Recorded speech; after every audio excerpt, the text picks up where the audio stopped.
ሶማሊላንድ ሌላ የብስራት ዜና፣ ትራምፕ እስራኤልን ሊከተሉም። ፕሬዚዳንት ዶናልድ ትራምፕ ዳግም ስልጣን ከያዙበት 2025 መጀመሪያ አንስቶ በአፍሪካ ቀንድ ያለው የረጅም አስርታት የአሜሪካ ውጭ ፖሊሲ ሊቀየር መቻሉ ተጠባቂ ነበር። በዛ ረገድ ሶማሊላንድ ለዘመናት ስትመኙ የነበረውን እውቅና ከአሜሪካ ዘንድ ልታገኝ እንደምትችል በራስ መተማመን ሲናገሩ የነበሩ ተንታኞች በርካቶች ናቸው። ከአሜሪካ ቀድማ ሁነኛ አጋሯ እስራኤል ለሶማሊላንድ እውቅና በመስጠት ቀዳሚ ሀገር መሆኗን ተከትሎ ግን ነገሩ አዲስ ቅርጽ የያዘበት ሁኔታ ተፈጥሯል። በእርግጥ ትራምፕ ከኒውዮርክ ፖስት ጋር በነበራቸው ቆይታ ሀገራቸው ብርቱ ወዳጇን ተከትላ ለሶማሊላንድ እውቅና እንደማትሰጥ ተናግረዋል። ይሁንና ግን ዋሽንግተን በቀጣይ የቴል አቪቭን እግር በመከተል ለሶማሊላንድ እውቅና ልትሰጥ መቻሏ አይቀሬ እንደሆነም በጉዳዩ ዙሪያ እየተሰሩ ያሉ ምልክቶችና የሚወጡ መረጃዎች እያረጋገጡ ነው። ከምንም ነገር በላይ ለሶማሊላንድ እውቅና በመስጠት ሂደት ውስጥ በርካታ ጉዳዮች ከፕሬዚዳንት ትራምፕ የግል ባህሪ ጋር የተያያዙ መሆናቸው መታመኑ ሶማሊላንድ ተጨማሪ የብስራት ዜና ልታሰማ ትችላለች የሚል ግምት እየተያዘ ይገኛል። በዚህ ዙሪያ አዳዲስ መረጃዎችን በሰፊው ይዘን መጥተናል። አብራችሁን ቆዩም። መሃል ፒያሳ ላይ እጅግ ድንቅ አፓርትመንት ለሽያጭ ቀረበ። የአማና ትሬዲንግ እህት ኩባንያ ከሆነው ሜሪት ሪል ስቴት በመሃል ፒያሳ ወዳጅነት ፓርክ አጠገብ በፖስቴሽን ቴክኖሎጂ እያስገነባናቸው የሚገኙ አፓርትመንቶችም ለሽያጭ አቀረብንላችሁ። ባለ 1 መኝታ ከ500 ሺህ ጀምሮ፣ ባለ 2 መኝታ ከ840 ሺህ ጀምሮ፣ ባለ 3 መኝታ ከ1.2 ሚሊዮን ብር በ10% ቅድመ ክፍያና ከረጅም ጊዜ የባንክ ብድር ጋር አቀረብንላችሁ። ለአጭር ጊዜ የሚቆይ እስከ 35% የሚደርስ ዳጎስ ያለ ቅናሽ የተዘጋጀ ሲሆን ባሉበት ሆኖ በዲኤችኤል ይጨርሱ። አሁኑን ይደውሉ። ለበለጠ መረጃ 0971 99171። ትራምፕና ሶማሊላንድም ፕሬዚዳንት ትራምፕ በተለይም ሕጉ ከፈቀደላቸው ዓለም አቀፍ አስተያየቶችን ወደ ጎን ብለው እውቅና መስጠታቸው አይቀሬ እንደሆነም የሚናገሩ በርካቶች ናቸው። ትራምፕ በመጀመሪያ ስልጣን ዘመናቸው የጎላን ተራሮች ከሶሪያ መነጠልን በተመለከተም እውቅና የሰጡበትና ኢየሩሳሌምን የእስራኤል መዲና አድርገው መቀበላቸው እዚህ ላይ ተጠቃሽ ነው። ያም ብቻ ሳይሆን ሞሮኮ በምዕራብ ሰሃራ ያላትን የሉዓላዊነት ጥያቄ በተመለከተ እውቅና መስጠታቸው የሚታወስ ነው። ይሁንና ግን እነዚህ ሁሉ ነገሮች ትራምፕ ልባቸው አብስቶ ከሚራራላት እስራኤል ጋር በተያያዘም ያሳለፏቸው ውሳኔዎች መሆናቸውን መርሳት እንደማይገባ ተያይዞ ይገለጻል። ለሶማሊላንድ እውቅና የመስጠት ሂደት ቻይናን መክቶ በቀጠናው እግር ለማሳረፍ ቢያግዝም ቀጥተኛ የውጭ ፖሊሲ ጠቀሜታ ወይም ለሌሎች ውሳኔዎች የሚያግዝ ነገር የለውም በማለት የሐሳቡ ተቀናቃኞች ሙግት ሲያቀርቡ ይሰማል። የሐሳቡ አቀንቃኞች ለሶማሊላንድ እውቅና መስጠቱ በዓለም አቀፍ ደረጃ ውግዘት እንጂ ይህ ነው የሚባል ጥቅም ለአሜሪካ የማያስገኝ እንደሆነም አያይዘው ይገልጻሉ። ትራምፕ ሙሉ እውቅና ከመስጠት ይልቅ ከሶማሊላንድ ጋር በሌሎች መንገዶች ቁርኝታቸውን ሊያጠብቁ እንደሚችሉ ሲነገር ይሰማል። ለአብነት ያክል አሜሪካ ባህር ገጽ ያላትን ዲፕሎማሲያዊ እንቅስቃሴ ልትጨምር የምትችልበት እድል የሰፋ መሆኑን የሚገልጽ ሙግት ይቀርባል። በሌላ በኩል ትራምፕ ምንም እንኳን ሉዓላዊ ሀገር ብለው ባይቀበሏት እንኳን ምጣኔ ሀብታዊ፣ ፖለቲካዊ ብሎም ደግሞ ወታደራዊ ስምምነቶችን ከሶማሊላንድ ጋር ሊያስሩ እንደሚችሉ የሚናገሩም በርካቶች ናቸው። ነገሩን አስፋፍቶ ለመመልከት ያክል ለሶማሊላንድ እውቅና በመስጠት ሂደት ውስጥ የድጋፍና የተቃውሞ ሁለት አጀንዳዎች መኖራቸው ግልጽ ነው።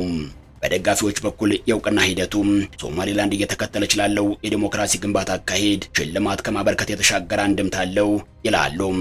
የመረጋጋትና የደህንነት ጉዳዮች ዋጋ እንዳላቸው ከማሳወቅ በሰፋ ሁኔታ የእውቅና ሂደቱ ለአሜሪካ ትልቅ ጠቀሜታን የሚሰጣት እንደሆነም ሲናገሩ ይሰማል።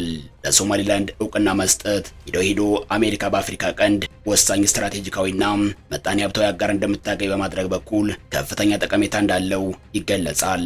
የበርበራን ተጠቃሚነት ከማግኘት ባሻገር አሜሪካ በቅርብ ርቀት ያሉ አየር ማረፊያዎችን እንድትጠቀም እድል የሚፈጥር ነው ይባላል።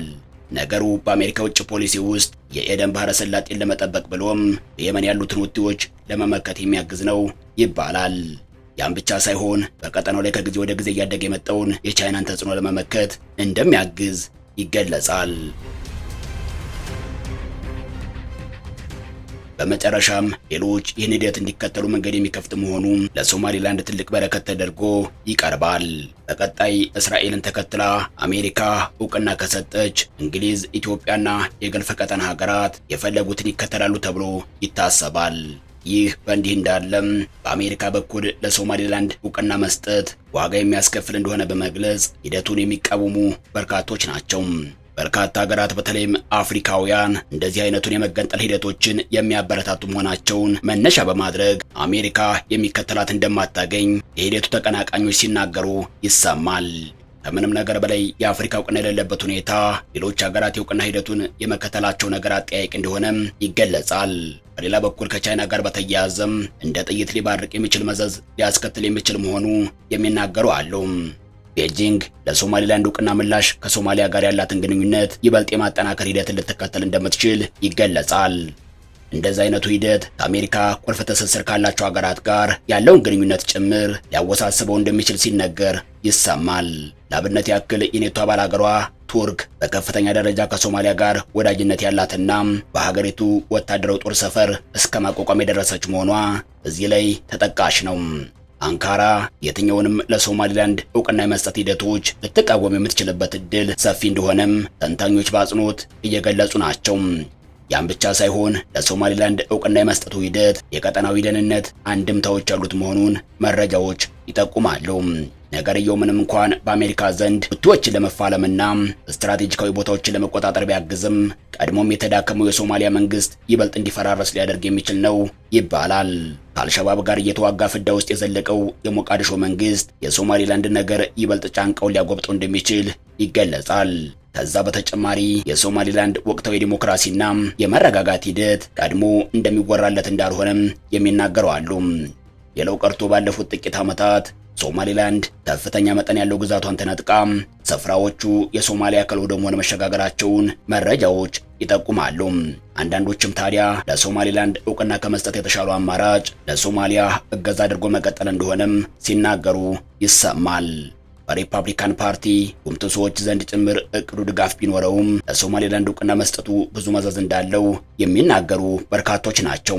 ነገርየው የአፍሪካ ቀንድን አካሄድ ከመቀየሩ ባለፈም ድንበር ሉዓላዊነትና በአሜሪካ ውጭ ጉዳይ ፖሊሲ ዙሪያ ጭምር ሰፊ ተጽዕኖ እንደሚኖረው ይታመናል። እስካሁን ለምን ዘገየም? ሶማሊላንድ ላለፉት 30 ዓመታት እውቅና ሳታገኝ እዚህ የተደረሰበት ሁኔታ የራሱ ምክንያት እንዳለውም ተያይዞ ይገለጻል። የመጀመሪያው ነገር በርካታ ሀገራት የግዛት አንድነት ተጠብቆ መቆየት አለበት የሚል ርዕዮተ ዓለም ጋር የሚከተሉ ከመሆናቸው ጋር እንደሚያያዝ ይነገራል። በመላው ዓለም የሚገኙ በርካታ ሀገራት በተለይም የአፍሪካ ሀገራት ለሶማሊላንድ እውቅና መስጠት ለተገንጣዮች ልብ መስጠት ነው የሚል እምነት ይዘው የቆዩ ናቸው። ምንም እንኳን የአፍሪካ ህብረት ሶማሊላንድን በተመለከተ የተወሰነ አይነት እውቅና ቢሰጥም አባል ሀገራት ግን የቀይ ግዛት ድንበሮችን መልሶ የማምጣት ፍላጎት እንደሌላቸው ይነገራል። ሁለተኛው ምክንያት ደግሞ ከ1990ዎቹ መጀመሪያ አንስቶ ሶማሊያን መልሶ የመገንባት ጥረቶች መኖራቸውን ተከትሎ ለሶማሊላንድ እውቅና መስጠት የሀገሪቱን ተቆርሶ መቅረት የሚያረጋግጥ ተደርጎ ከመታየቱ ጋር የሚያያዝ ነው። በርካታ ሀገራትም እንደዛ አይነቱን ነገር የማይፈልጉ መሆናቸው የሶማሊላንድ የእውቅና ጉዳይ እንዲዘገይ ያደርጓል ይባላል። እነዚህ ሁሉ ነገሮች ሶማሊላንድ በዲፕሎማቲክ መስክ ተቀባይነቷን ቢያወርደውም ከቅርብ ጊዜያት ወዲህ አዳዲስ የታሪክ ጥፋቶች እየታዩ ናቸው። ለሶማሊላንድ እውቅና የመስጠቱ ሂደት ደግሞ ከብዙ ምክንያቶች ጋር የሚገናኝ መሆኑን መረጃዎች ያሳያሉ።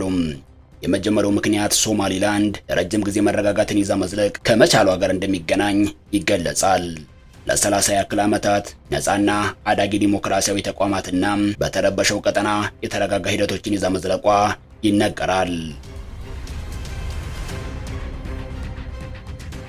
በሌላ በኩል ከደህንነት ጉዳዮች ጋር የተያያዘ ምክንያት እንዳለው ለመረዳት የሚቻል ነው። ሶማሊላንድ የምትገኝበት የኤደን ባህረ ሰላጤ ምድር ላይ ትልቅ ቦታ ከሚሰጣቸው የውሃ መተላለፊያዎች አንዱ መሆኑ የሚታወቅ ነው። በተለይም በየመን አለመረጋጋት መኖሩን ተከትሎ የሁቲ እንቅስቃሴ ስጋት ለሚፈጥርባቸው ምዕራባውያን የሶማሊላንድ ስትራቴጂካዊ ስፍራነት አስፈላጊነቱ እያደገ እንዲመጣ ምክንያት ነው ይባላል። ያም ብቻ ሳይሆን በአፍሪካ ቀንድ ለሪፐብሊካን ሰዎች ትልቅ ስጋት ከመሆኑ ጋር ተዳምሮ አሜሪካ ለሶማሊላንድ እውቅና መቸሯን አይቀሬ እንደሚያደርገው የሚናገሩ አሉ። በትራምፕ የውጭ ፖሊሲ ሂደት ውስጥ ለሶማሊላንድ እውቅና መስጠት ትልቅ ትኩረት ያገኘ ጉዳይ ከሆነም እንደከራረመ ይገለጻል። የአሜሪካ ውጭ ጉዳይ ሚኒስትር በተለያዩ ወቅቶች የዛ አይነቱ መረጃ የሐሰት መሆኑን በመግለጽ ነገሮችን ለማረጋጋት ጥረት ሲያደርግ ቢታይም ነገሩ አይቀሬ መሆኑን የሚናገሩ በርካቶች ናቸው። ትራምፕ ባሳለፍነው ነሐሴ ስለ ጉዳዩ ሲጠየቁ አስተዳደራቸው ለእውቅና ሂደቱ ትልቅ ትኩረት መስጠቱን መናገራቸው የሶማሊላንድ ባለስልጣናትን ሲያስፈነጥዝ እንደነበርም አይዘነጋም። በሀርጌሳ በኩል ሂደቱ ከዳር እንዲደርስ ትልቅ እምነት ማሳደሯን የሚጠቁሙ መረጃዎች አሉ። የሶማሌላንድ ፕሬዝዳንት ጭምር የእውቅና ሂደቱ በመንገድ ላይ መሆኑን የሚጠቁም አስተያየት ሲሰጡ ተደምጠዋል። ምንም እንኳን ከአሜሪካ ቀድማ እውቅና ስትሰጥ የታየችው እስራኤል ብትሆንም በቀጣይ ከዋሽንግተን ዘንድ ተመሳሳይ ነገር ሊሰማ እንደሚችል የሚናገሩ በርካቶች ናቸው። ምንም እንኳን ብዙዎች ለአዲስ ሀገር እውቅና የመስጠቱ ጉዳይ በሕግና መርህ የሚመራ ጉዳይ እንደሆነ ቢያምኑም እውነታው ከዛ የተለየ መሆኑን መረጃዎች ይጠቁማሉ። በአብዛኛው የዚህ አይነቱ ሂደት የታላቅ ሀገራትን ፖለቲካዊ ውሳኔ የሚፈልግ እንደሆነም ይገለጻል። በተለይ አዳዲሶቹ ሀገራት ዓለም አቀፍ ድጋፍ የሌላቸው ከሆነም የትልልቆቹ ሀገራት እውቅናን ማግኘት ለፍላጎታቸው መሳካት ትልቅ ሚና እንዳለው ተንታኞች ሲናገሩ ይሰማል። በዛ ረገድ ከአሜሪካ አይነቶቹ ትልልቅ ሀገራት የሚሰጥ እውቅና የገዘፈ መሆኑ ይነገራል። በልማዳዊ እሳቤ አሜሪካ እውቅና ከሰጠች ሌሎችም ይከተላሉ የሚል እምነት ተይዞ ቆይቷል። ለዚህም ሲባል አዳዲስ ሀገራት አይናቸውን ወደ ዋሽንግተን እንደሚያማትሩ ይነገራል። ሶማሊላንድ ላለፉት 30 ዓመታት ውጤት ባይገኝበትም እውቅና ለማግኘት ዓለም አቀፍ የድጋፍ ማሰባሰቢያ ሂደት ላይ መቆየቷ በገሃድ የታየ ነው። ምንም እንኳን አሜሪካና እንግሊዝ አይነቶቹ ሀገራት ይፋዊ እውቅና ባይሰጣትም ከምዕራባውያኑ ጋር በተዘዋዋሪ ጥሩ መንገድ የሚባል ግንኙነት መስርታ ቆይታለችም። አሁናዊው የእስራኤል የእውቅና መስጠት ሂደት በቀጣይ ትልቅ ውጤት እንደሚያስገኝላት እየተገለጸ ይገኛል። በመጨረሻም ሶማሌላንድ የምትገኝበት ስፍራ ብቻውን ውጥረት በሚያጠው የቀይ ባህርና አፍሪካ ቀንድ መሆኑ ለነገሮች ትልቅ ገጽታ የሚያላብስ መሆኑ ይገለጻል። በሰሜን ምዕራብ ከጅቡቲ፣ በደቡብ ምዕራብ ከኢትዮጵያና በምስራቅ ከሶማሊያ ተዋሳኝ የሆነችው ሶማሊላንድ አሁን ላይ ነገሮች እየሰመሩላት ይመስላል። የእስራኤልን እውቅና ተከትሎ ሶማሊያ፣ ቱርክ፣ ግብጽ፣ ጅቡቲ፣ የአፍሪካ ህብረትና ሌሎች የአረብ ሀገራት እንዲሁም የአፍሪካ ህብረት ውሳኔውን በጽኑ ተቃውመውታል። በሌላ በኩል ሶማሊላንድ ሌሎችም ሀገራትም እስራኤልን ተከትለው እውቅና እንዲሰጡ የአቅሟን እያደረገች ትገኛለችም። የሶማሊላንዱ ፕሬዝዳንት አብዱራህማን ኢሮ የእስራኤል እውቅና መስጠትን ተከትሎ ባደረጉት ንግግር ሌሎች ሀገራትም ለሶማሊላንድ እውቅና እንዲሰጡ ጥሪ አቅርበዋል። የአፍሪካ ቀንድና የምስራቅ አፍሪካ የወደፊት ዕጣ ፈንታም በሶማሊላንድ የሀገርነት እውቅና ላይ የተመሰረተ ሊሆን እንደሚችል የሚናገሩ አሉ። ለሶማሊላንድ እውቅና መሰጠቱ በቀጠናው ፖለቲካ አዲስ ጫና ሊፈጥር የሚችል ተዋናይ የተቀላቀለ ማለት እንደሆነም እየተገለጸ ይገኛል። ያንን ተከትሎ በመንግስታት መካከል ያለው ፉክክርና ሌሎች የፖለቲካ ኃይሎች በቀጠናው የሚያደርጉት እንቅስቃሴም ትልቅ ተጽዕኖ እንደሚኖረውም ተገምቷል። አንድ ተንታኝ ለቢቢሲ ሲናገሩ ቀጠናው ፉክክር እየበዛበት መጥቷል። በጣም ወሳኝ የሚባል ለዓለም አቀፍ ንግድ ትልቅ ቦታ ያለው ስፍራ ነው። የሶማሊያ አንድነትም ሆነ መከፋፈል በቀጠናው ትልቅ ለውጥ ሊያመጣ ይችላል ሲሉ ወቅታዊው የእውቅና መስጠትና እሱን ተከትሎ የሚመጡ ጉዳዮች ወሳኝ መሆናቸውን ለመጠቆም ሞክረዋል።